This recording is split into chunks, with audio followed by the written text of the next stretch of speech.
Welcome to Generous Impact. This is Brett Brummett. And this is Amanda Brummett. We are joined today by Gilbert Tabonnier, founder and downtown coach for Gilbert's Gazelles. In this episode, you'll hear how Gilbert has created a community of runners that train together, encourage each other, support each other, and challenge one another.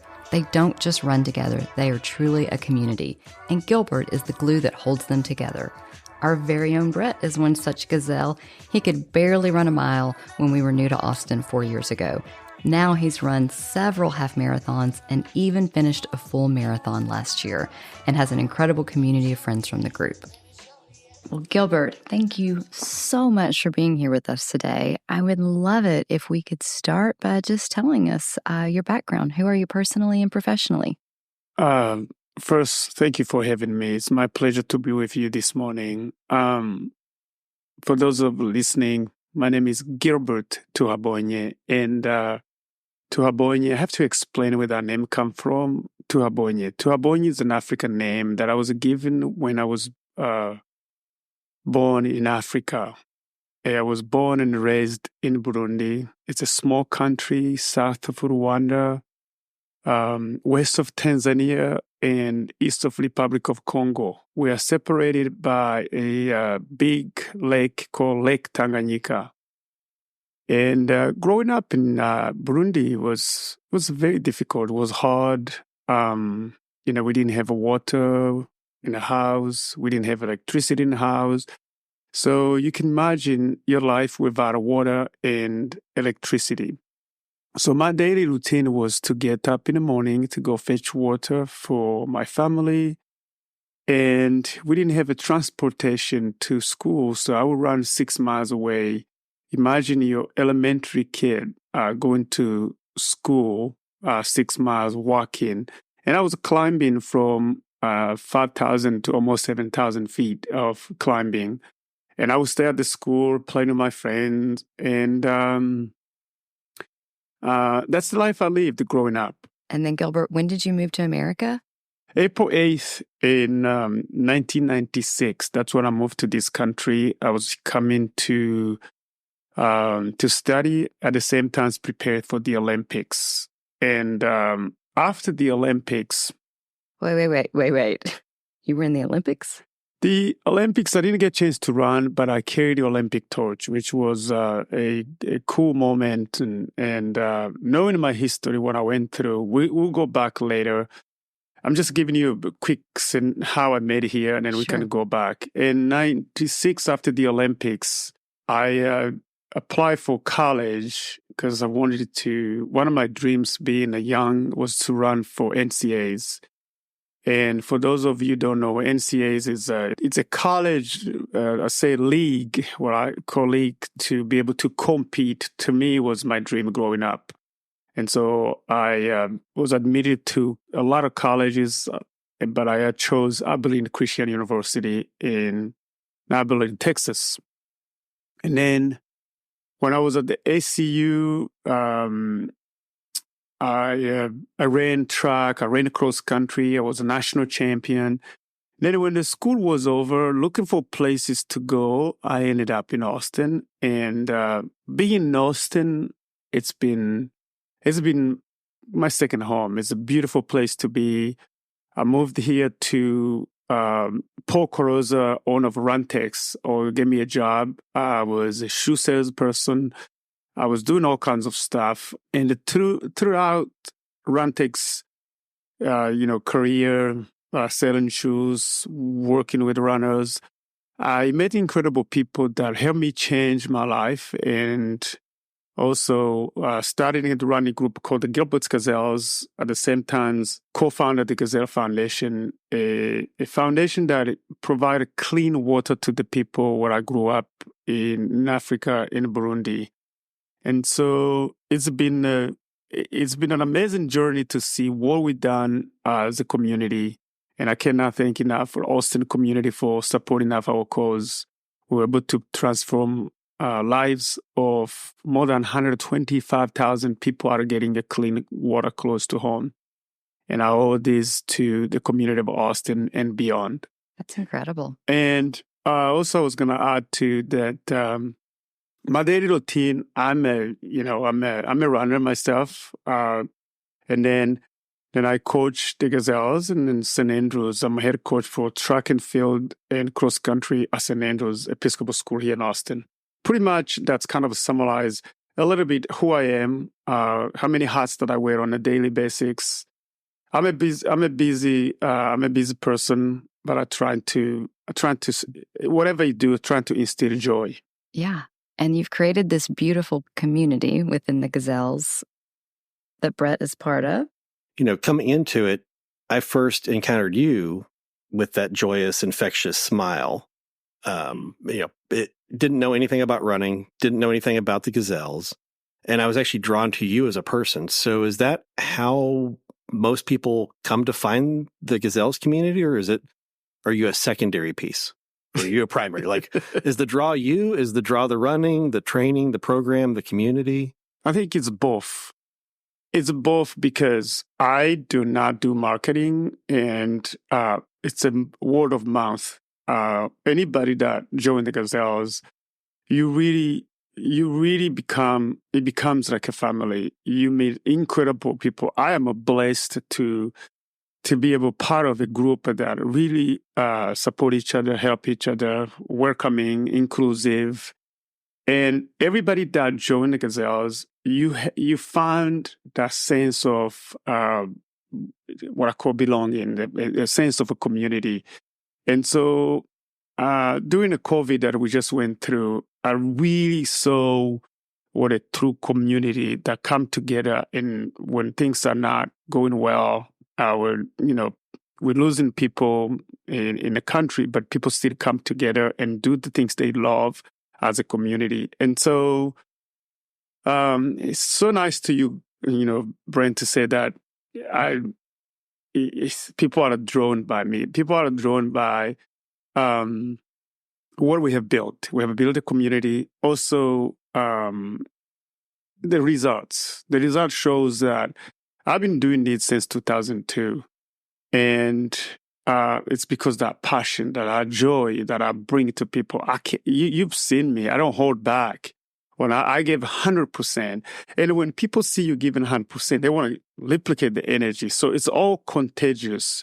People think I inspire them, but they inspire me. Well, I do want to back up. Do you see that joyous attitude that you give? Do you see that in yourself naturally? Do you see yourself that way? Do you see yourself as joyous and infectious?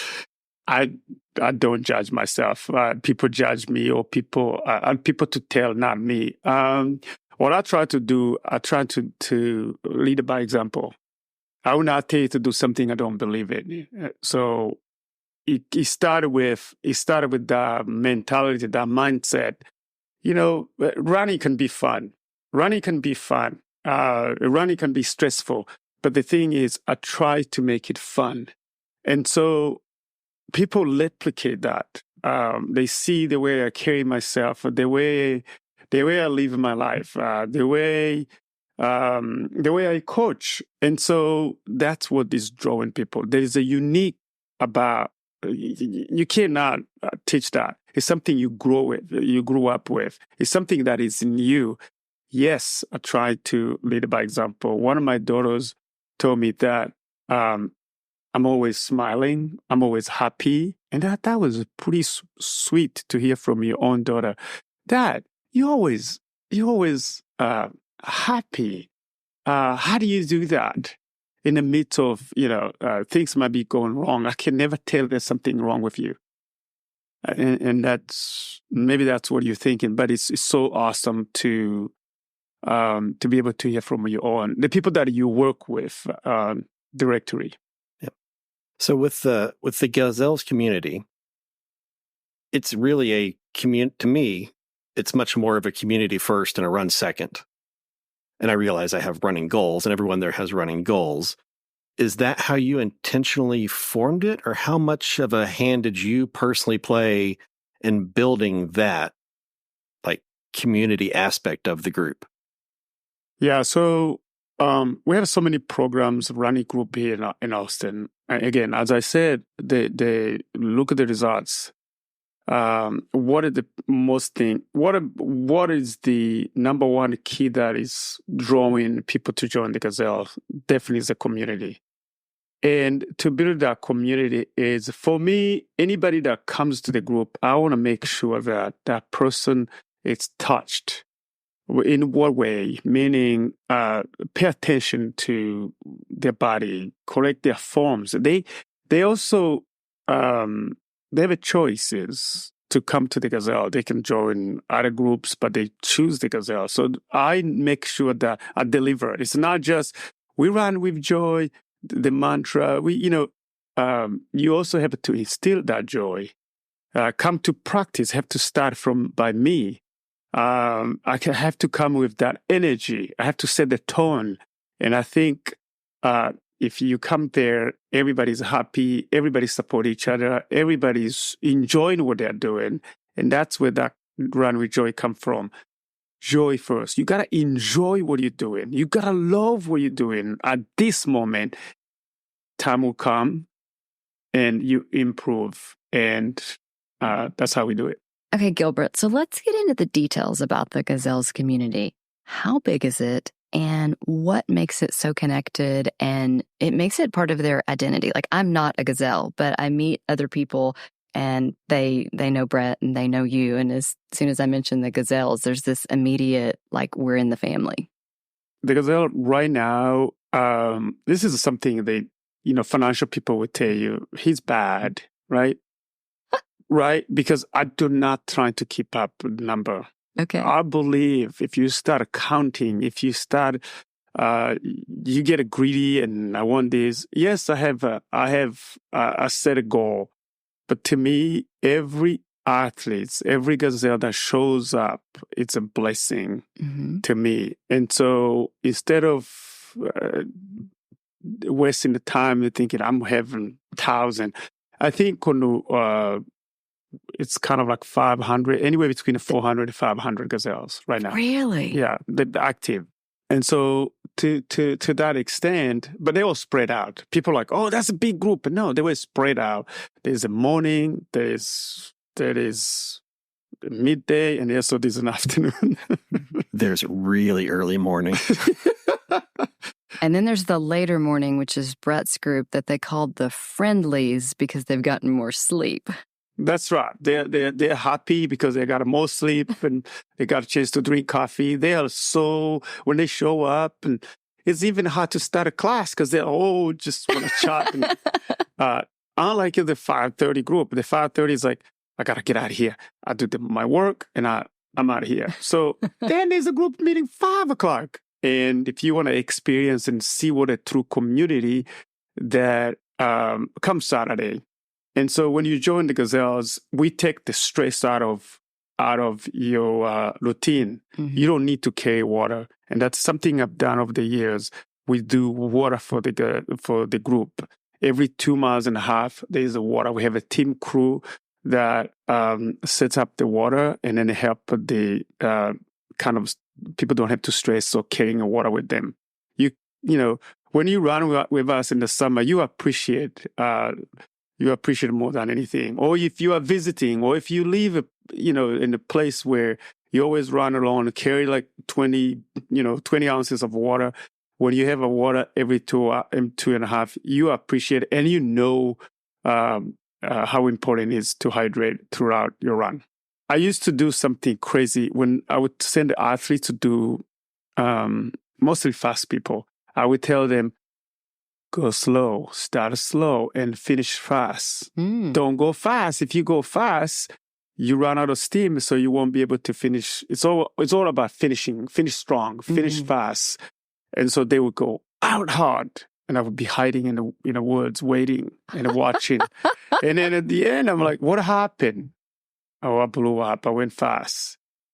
And I said, yeah, I saw it. I was there. So, except I stopped doing that because somebody almost got sprayed on me because I was like, slow down.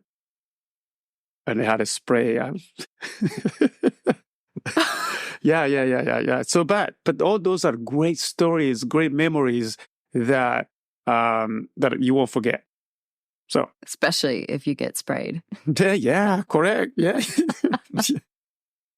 So when someone joins the Gazelles, it's a transformative experience.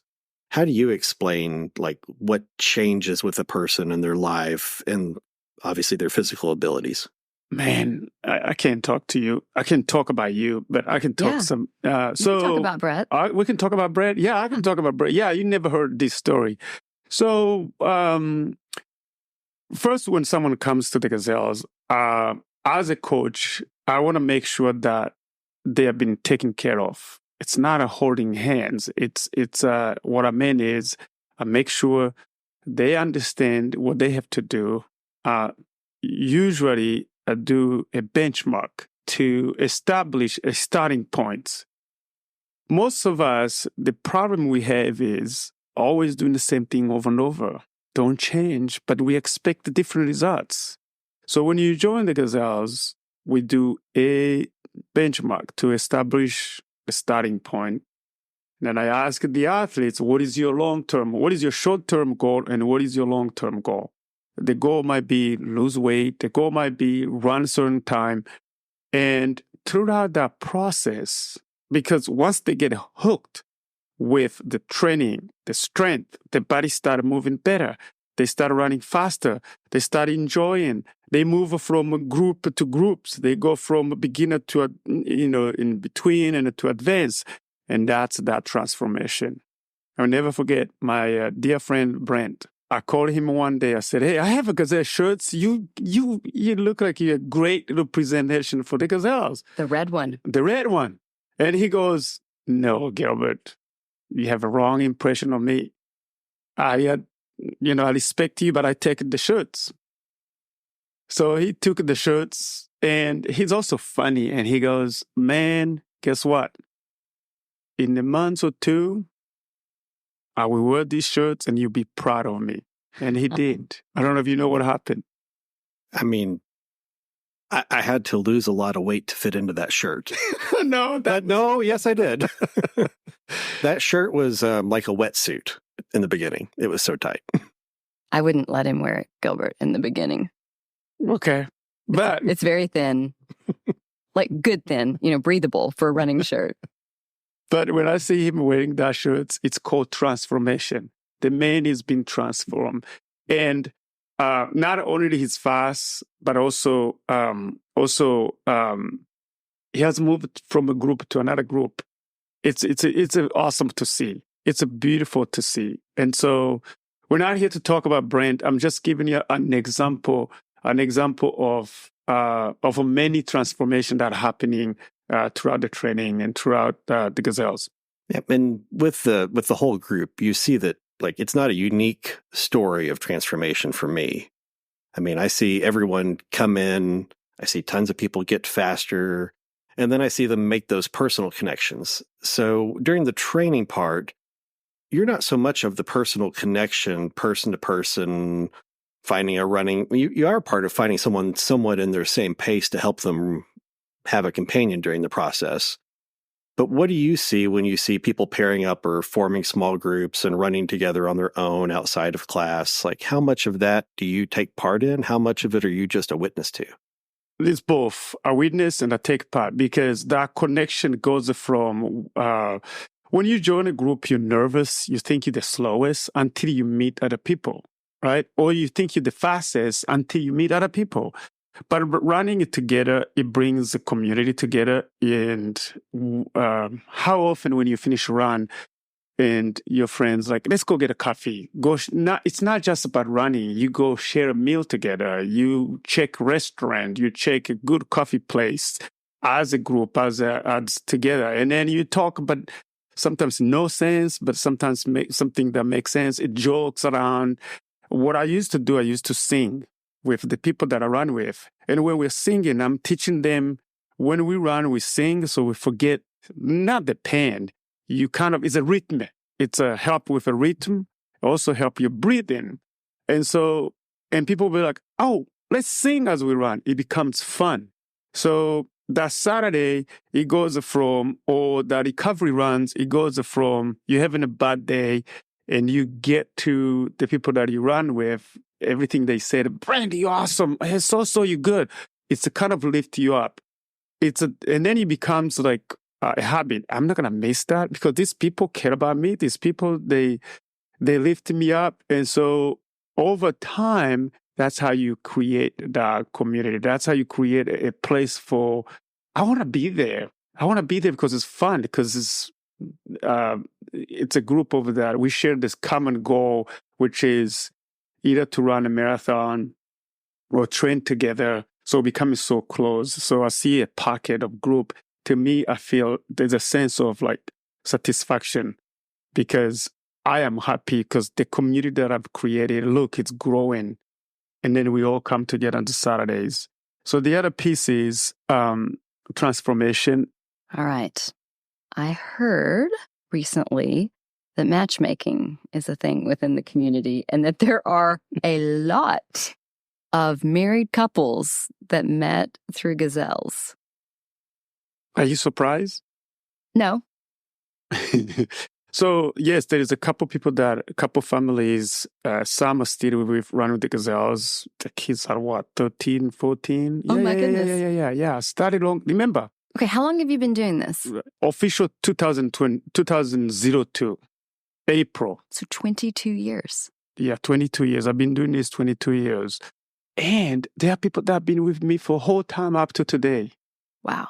After today. So think about someone who was in 20s, graduated from college, looking for, boyfriend, girlfriend. And then they met, they're married.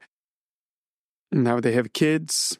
Yeah. So we have many people that have joined the Gazelle. One story that I will never forget. If you are listening, I'm not going to say the name, but if you are listening, there was this man said, hey, you have a community.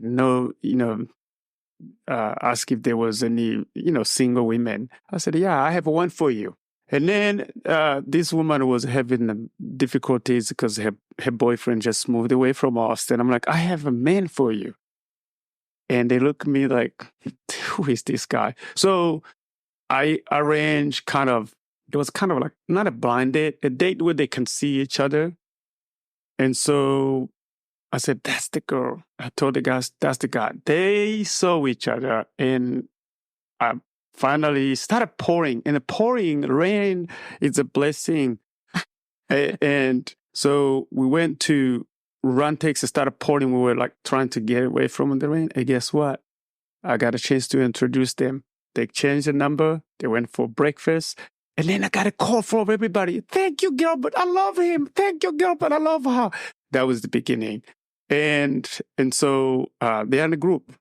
And a couple of times that happened. And so when you have a community that care for each other, that support each other, and believe it or not, these people that get up every morning, it takes different personality. And so I'm not surprised. People are finding each other because you have common goals. So Gilbert, what's next for the Gazelles? The Gazelles, people ask maybe for what's next for you. I'm going to keep doing this thing until I can't do anymore. I love to coach. I love to help people set a goal. I love people working hard. I am a very, very competitive person, but I don't bring it to the Gazelles. They don't know. They don't need to see it. Really? Yeah. Why do you think I haven't done a race? I don't want to go on a race until I'm ready. And when am I going to be ready? It's priority have a switch, have changed. I'm involved in so many things. And I don't like to give a 20% here, 20% there. I give 100% to what I'm doing. And then as a kid now, but to go to college, then I can start, I have a time to compete. I love to compete. I love to race. I bet Brent would love to see me competing too. I would love to see you. I would show up to watch that. Yeah. My last time I ran a marathon, Austin Marathon, was 2015, 16. Yeah. It's almost 8 years. It's time. Yeah, you also can't quietly go run a marathon and not tell anybody because everybody knows your face. You're right. And I don't want people said, I beat Gilbert. No, I'm competitive. Do you need to win? Do you need to be the winner? No. You just have a certain time I you have a want to certain hit? time I want to run. It's that, to me, I like to do it right, not just to jump in and just to do it. I have to put it with the why. Why am I doing this? What is the reason to do a certain race? Yeah, like you want your students to do. Yes. You got to put the why. So once you have that reason, then you go for it. All right. So you're a huge inspiration. Where do you draw your inspiration from? Not just the Gazelles that are running that fill you up personally, but where do you get filled back up personally? Inspiration. Oh my gosh. I think when I see myself, I see a person who was given a second chance. And please allow me to tell the audience Absolutely what happened and what I get the joy, why I run with joy. Back in 1993, October the 21st, it was the worst day of my life. That day, Burundi has two major tribes, Hutus and Tutsis. And the Hutu president was assassinated by the army. And in act of retaliation, the Hutu tribes went and to revenge. And so they came to my school like every Tuesday could find and put in a burning building. I was in the burning building for 8 hours, praying to God, trying to understand, because the people that put out in the fire, I knew them. And this is a school that was really called a Christian school. It was a Quaker school. So to me, there's no way the Bible said you should kill your enemy. The Bible, it's clear. You should love your enemy and love your neighbors. And so it was really hard to kind of put together. Here I am in the fire, burning. How old were you at the time, Gilbert? I was a senior in high school. I was trying to understand how in the world that could happen to human being. How can you burn the people? This is in the midst of people burning, but I had a voice. That's what the name of the book is called, This Voice, My Heart. It was the voice that was telling me I'll be all right. But I could not, there is this voice telling me I'm all right, but at the same time, I'm witnessing people dying. And it was this like back and forth. How am I going to get this situation? The voice is, what is this voice? First of all, what is this voice? I had this assurance that tell me that I'll be all right. But the reality, people were burning. And so it was very hard to comprehend. I got angry. I got really angry. In the fire, I just want to take away my life. I just want to suicide myself. I laid up and laid on the concrete. It was concrete. Nothing happened. The voice said, you'll be all right. Yes, I'm trying to take away my life. Because it was so hard watching people dying, and I'll be next. Finally, I said a prayer. I said, God, please forgive me. As a teenager, I was someone who cared about running, someone who, like, everybody would go to church. I would go play ping pong, or I would go run. And so when I was in the fire, I was like, maybe I've been punished. Brought up as a Catholic, I had that guilt. Maybe I've been punished because not going to church, because that's what they would tell us at the church, Anyway, the guilt in that fire came up, and I started accusing myself the thing I was not doing right. And I just said, God, please forgive me. At that moment, there was I cannot tell you how many window of opportunity to get out. So we were locked up in the building, set on fire. I took a dead body and broke the window because the window has been on fire. So these people, what they did, they put like 18-wheeler truck burning next to, putting a frame next to the window. So the window was kind of red. And I almost punched it, but I used a dead body, so it's a pop-up to open. As I was able to do it, I landed in the midst of the people that were trying to kill me. In the midst of them. They could not see me. It took maybe 10, 15 minutes to realize that I was in heaven.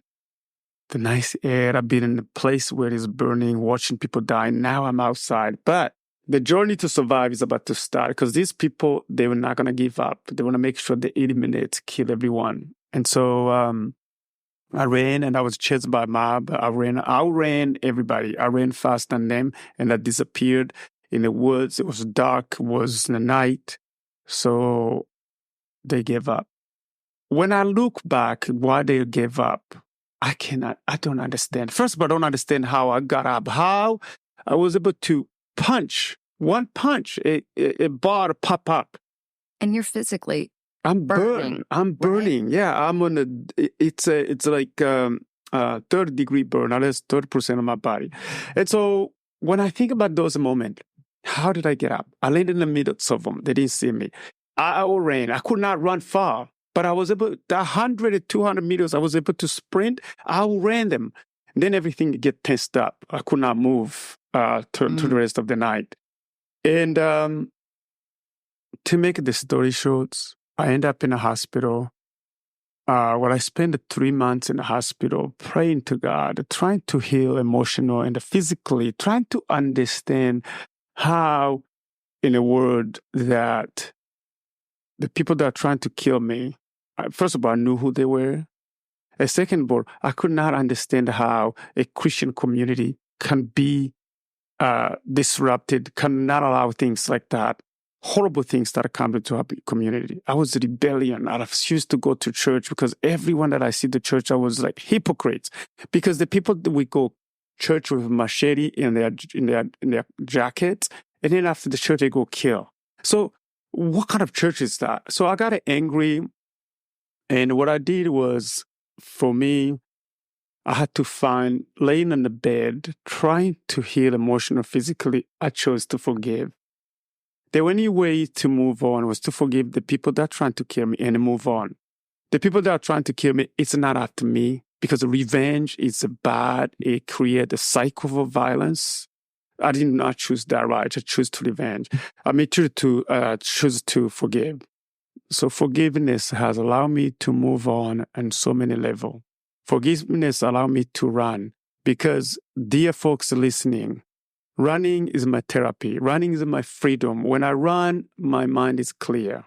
And so instead of focusing to revenge the people that are trying to kill me, focusing on to become a better athlete. Eventually, I was able to run. I started running again. I started dreaming big to come to the United States. When I made it to the United States, which was a goal as a growing up, and I ran, to fetch water for my family, to chase cows, to go to school. Then there was that time that I ran in the fire for my life, where life is over, and God give me a chance. Right now, that chance, that gift of running becomes running with joy. When I run, my mind is clear. Every step that I take, it is a blessing. And so right now, that is what I'm encouraging my runner. That is what I'm telling runner, run with joy. Enjoy every moment. Because deep down, there's someone out there who cannot run. And that was me. That's happened. But God gave me another chance to live and to run with joy. So instill joy in everyone I touch, whether it's a grown up, student, instill joy. And we kind of buried the lead of the story about your life a little bit. I mean, you mentioned your book. Yeah. Which is The Voice in the Heart. Is that correct? Correct. Okay. This voice in my heart. Okay. Yeah. Yep. There's other podcasts, other recordings with a deeper, longer, extended version of your story. There's your getting painted by George W. Bush. Yes. So you are not just Gilbert's Gazelles, Gilbert.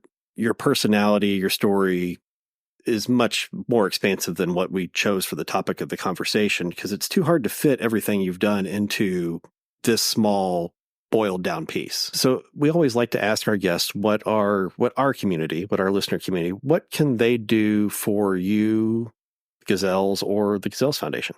Dear listeners, I went through hell. but through forgiveness, I was able to forgive my enemy and move on. We have to forgive each other. We have to forgive ourselves. We have to forgive what we call our enemies and move on. And for me to be able to move on, to channel my energy through things that I believe and love it, which is one, running, the Gazelles. If you live in the Austin area, or if you ever visit Austin, come run with us, come experience yourself, because it's really a true community. And through the community, I've told you that we built a Run for the Water. It's a race that we host in November. It's going to be November 3rd. Come support us. Run for the Water, which is a race that raises money for the Gazelle Foundation. Every runner that runs the race, you're providing clean water to a family for life. And so through the Run for the Water, you'll be able to support the Gazelle Foundation. Also, check it out, the Gazelle Foundation, see what we've done. And think about it. Think about the person, today I have the mic, me, Gilbert. Think about what I went through. I went through hell and back.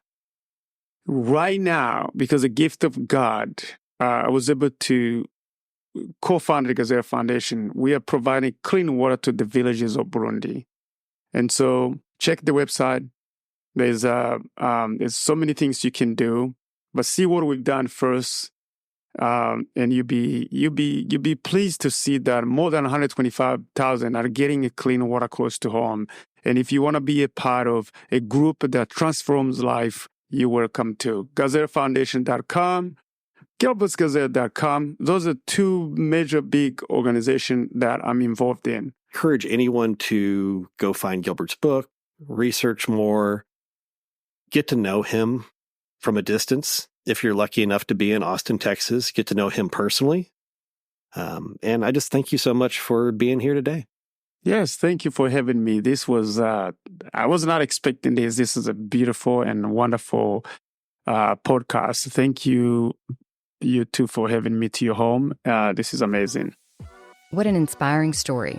We've witnessed firsthand the joy that Gilbert and the Gazelles spread in their beautiful community. We hope you got a little bit of insight into it. Find them at gilbertsgazelles.com to learn more.